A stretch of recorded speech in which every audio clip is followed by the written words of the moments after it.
Hello, everyone. Welcome to Five Writers, 5 Minutes, a podcast where 5 very experienced authors get together and we chat about this beautiful process that we do, this kind of mysterious, hard, wonderful, glorious, terrible thing called writing books.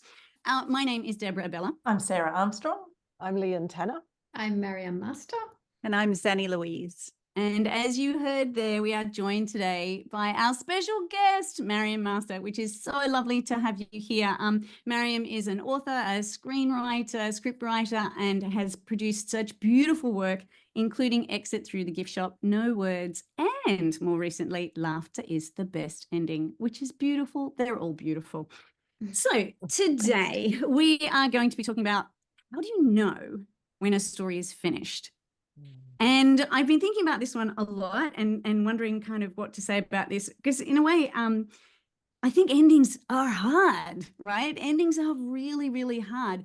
When do you know you've gotten to the end of that particular story? Because a story is a slice of a character's life, right? It could be a big slice. It could be a War and Peace slice, or it could be the day in the life of a character. So we already are only taking a little bit of those characters' lives and we're telling that story, which means they've got a life before that story and they've got a life after it. So when do you wrap that story up? And so for me, what I do is I always plan my stories. I always do chapter breakdowns. So I know exactly actually what's going to happen in each chapter so I can get my sort of cliffhanger endings going. I do know where I'm headed. So I do roughly know what is the end game in this book, because then that helps me drop things in. It helps me tease, mysteries that are going to kind of unravel later or unfold later. So I need to make sure that every single chapter is working towards that end and is feeding that end and building up to it. So I do kind of always roughly know. It can change. Of course it can change. But I had this lovely email recently from a teacher who said their book club had read and loved The Kindness Project. And what I loved about this email so much was the kids said one of the characters, which wasn't the main character, her name is Layla, they were desperate to know more about Layla and they wanted the book written from Layla's point of view. Or can you do a sequel, but can it be Layla's book this time? And they wanted to know, Layla's got a difficult relationship with her mum. They wanted to know if Layla then grew up, became a mum and was the best mum ever. And I just thought, oh, great. I loved it so much, because that's what you want from a story. You want to finish the story where the story ends, but you want your characters to have a life beyond the page. So let's see how our other gorgeous author friends here today know when a story is finished. And we're going to start with you, Sarah. Yeah, look, it's sometimes I don't when it's finished. What I usually know at the start is kind of the feeling I want at the end and where I want my main character to end up, sort of emotionally speaking, like what I want their arc to be. What have they learned? How have they changed? But how that happens, that can really change. And my current work in progress is a good example of that. I had a particular ending mapped out. And look, the ending of this book, Zanny can attest to this, because I think I talked to her and Tristan about it for about 2 hours one day trying to nut out the ending. I just couldn't figure out how to end it because there were all sorts of moving parts and, people had to redeem themselves and other people had to be given a second chance and blah, blah, blah. So I wrote an ending and sent it to my publisher and they came back to me and they're like, yeah, the ending's not quite working. And I'm like, yeah, you must be right. And I came up with a much, much simpler ending that kept the story focused on my main character. I was just sort of getting a bit too complicated. So I did a full rewrite. But the thing that remained the same was what my character learned and his emotional growth and how he changed. So that's the thing that I always know. And it's almost like that's what I know right when I start a story. I really need to know that so that I can launch into it. And I think, when I'm trying to nut an ending out, I'll come back to those big questions, what does my character learn? What do I want the reader to take away? I mean, one of my adult novels, I did get a lot of flack, particularly from Germany where it was published, because they felt like the ending, I sort of ended it without making clear how everything washed up and the main character didn't get his comeuppance who was, had done some bad things. And so it really did not satisfy those readers, which, I did make the ending, it sort of was left dangling a bit more, and I think in kids writing you need to tie things up a little bit more neatly. So yeah, the answer is I don't always know where it's going to end, but I get there in the end and might have to do some major rewrites. I've written about 4 different endings of this current book, I would say.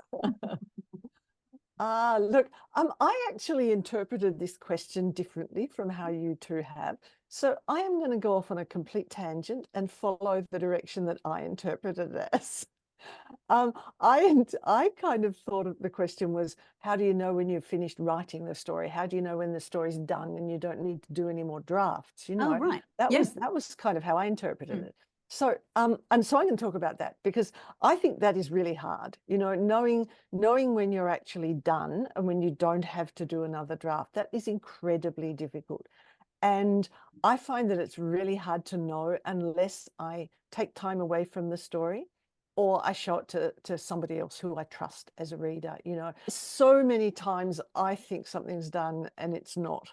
But when it is, what I find is when it really is done, then I can read it through and I can feel the bits falling into place. You know, like it's like those old movies where you're watching somebody crack a safe that's got tumblers in the door of the safe, and they're listening to the door to the safe, and they're listening to those tumblers fall. And that's kind of what it's like for me when the story is done, when it's all working, and you can feel all those bits falling into place. It's also to do with that niggling feeling that you get inside you, well, that I get inside me if things aren't yet quite right. And I nearly always get that feeling when I want the story to be finished.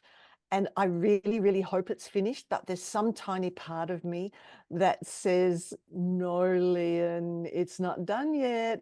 And I have learned that I absolutely have to listen to that tiny part of myself because it's so tempting.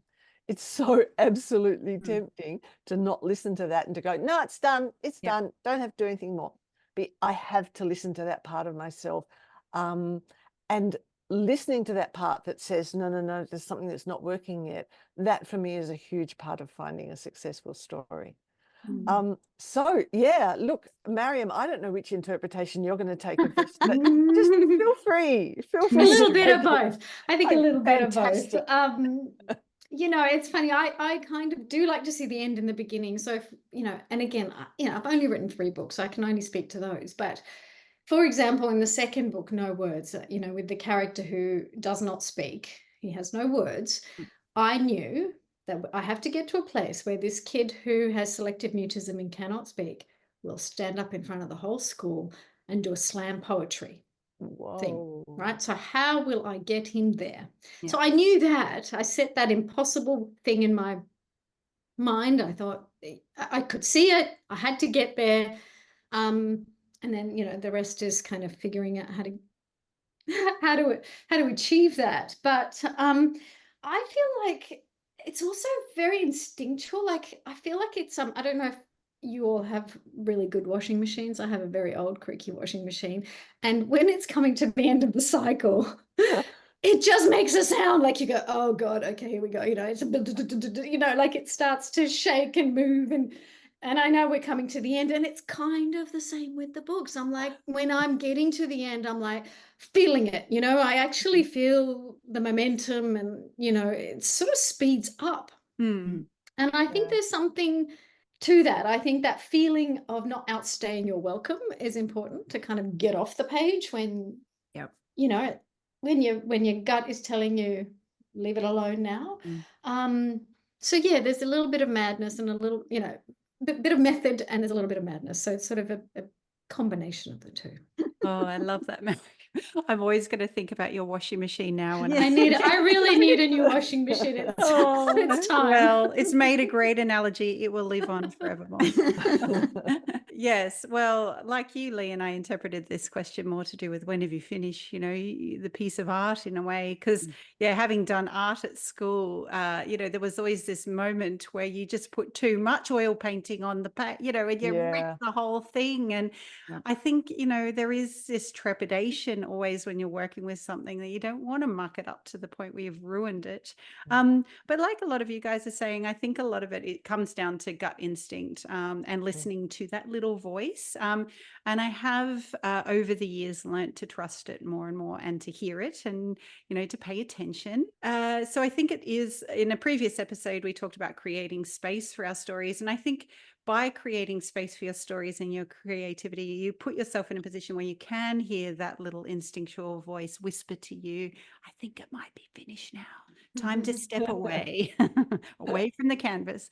So with a picture book, for example, I find that to be quite I actually have a fairly light touch in the sense that I don't actually do that many drafts often on a picture book, because it is almost like it's this little unique beast that has to maintain its own integrity, and I don't want to muck it up too much. But I will often have a lot of kind of practice runs heading into it. And it can be a bit the same with the novel writing. Like I might do a lot of sort of preparation kind of mentally or on the page, but once I sit down and write it, I tend to sort of, try and stay there as much as possible. And like you guys were saying, have a bit of an instinctual feeling for the actual ending of that story.